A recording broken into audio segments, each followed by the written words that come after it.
Good evening everyone, this is कर्णिका from Renova clinics. अभी मैं फिर से एक क्वेश्चन के साथ आई हूँ। मैम, काफ़ी पेशेंट्स की क्वेरी रहती है कि ट्रांसप्लांटेड हेयर जो हमारे रहते हैं वो कब तक लास्ट करते हैं और उसकी कितनी केयर करनी पड़ती है।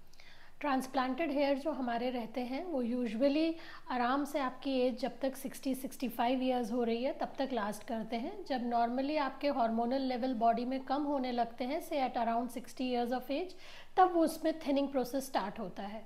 और ये मैं नॉर्मल कंडीशंस की बात कर रही हूँ। अगर कुछ एबनॉर्मल कंडीशन या इम्यूनिटी कम होती है या कोई और डिजीज़ होती है तब उस केस में थिनिंग या जल्दी हो सकती है।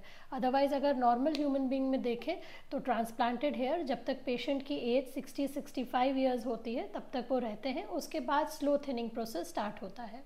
ओके।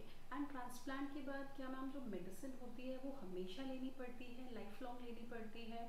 और जो सपोज किसी पेशेंट ने ट्रांसप्लांट कराया और उसने फिलिंग कराई, उसकी ऑलरेडी एग्जिस्टिंग हेयर है और बीच में उसने फिलिंग कराई, तो क्या जो ट्रांसप्लांटेड हेयर है वो तो आपने बताया कि लास्ट करेंगे, बट जो नॉन ट्रांसप्लांटेड हेयर है, जो एग्जिस्टिंग हेयर है, वो उनकी केयर कैसे करें? नॉन ट्रांसप्लांटेड हेयर देखिए, अगर आप ट्रांसप्लांट करा भी रहे हैं या नहीं भी कराते हैं तो भी अगर वो डीएचटी के इन्फ्लुएंस में हैं तो उनकी मेंटेनेंस थेरेपी आपको लेनी पड़ेगी, नहीं तो वो टाइम के साथ पतले होंगे और उसके बाद चले जाएंगे। तो सेम अगर आप ट्रांसप्लांट भी करा लेते हैं तो ट्रांसप्लांटेड हेयर तो आपके हैं, ठीक है। जैसे मान लीजिए ये ट्रांसप्लांटेड हेयर आपने लगाए लेकिन इसी के बीच में आपके नॉन ट्रांसप्लांटेड हेयर भी हैं, तो ये आगे चल के ना चले जाएं, इसके लिए आपको एक मेंटेनेंस थेरेपी लेनी पड़ती है जिसको कम से कम हम 6 महीने चलाएंगे और फिर उसके बाद आप विड्रॉ कर सकते हैं।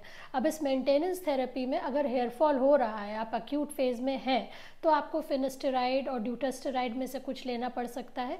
अदरवाइज नॉर्मल रूटीन में हम मिनॉक्सिडिल और बायोटिन ही देते हैं पेशेंट्स को, ताकि उनका एनाजन फेस लॉन्ग हो जाए और थिनिंग कम हो जाए। हाँ, तो नॉन ट्रांसप्लांटेड हेयर के लिए आपको बीच बीच में मेंटेनेंस थेरेपी लेनी पड़ सकती है, लाइफ लॉन्ग नहीं लेनी है, क्योंकि लाइफ लॉन्ग डीएचटी इन्फ्लुएंस नहीं करता है। तो आप डीएचटी का जो इन्फ्लुएंस है उसको ये सारी थेरेपीज से एक बैरियर लगा के रोक सकते हैं या उसका प्रोसेस को स्लो कर सकते हैं, ठीक है। And ma'am, one more question, PRP कितनी इफेक्टिव रहती है हमारे बालों के लिए? एंड क्या जिन्होंने ट्रांसप्लांट कराया है उनको हमेशा पीआरपी लेनी चाहिए? कैसे पीआरपी क्या रोल प्ले करती है? पीआरपी सिर्फ आपके बाल को एक नरिशमेंट दे रही है, उनका एनाजन फेज बढ़ा रही है, उनको ग्रोथ प्रमोट कर रही है। हमेशा कोई भी चीज़ लाइफ लॉन्ग आपको नहीं लेनी है, कोई डिजीज़ नहीं है जिसका आपका लाइफ लॉन्ग ट्रीटमेंट चलता रहेगा। आप अगर ट्रांसप्लांट के बाद मेंटेनेंस थेरेपी बीच बीच में लेते रहें, 3 से 4 पीआरपी या 5 पीआरपी मैक्सिमम अगर साल में ले रहे हैं तो वो मोर देन सफिशिएंट है। हाँ, किस हिसाब से आपके डॉक्टर पीआरपी का पैकेज बना रहे हैं, कितने इंटरवल पे बना रहे हैं, वो ज़रूरी है।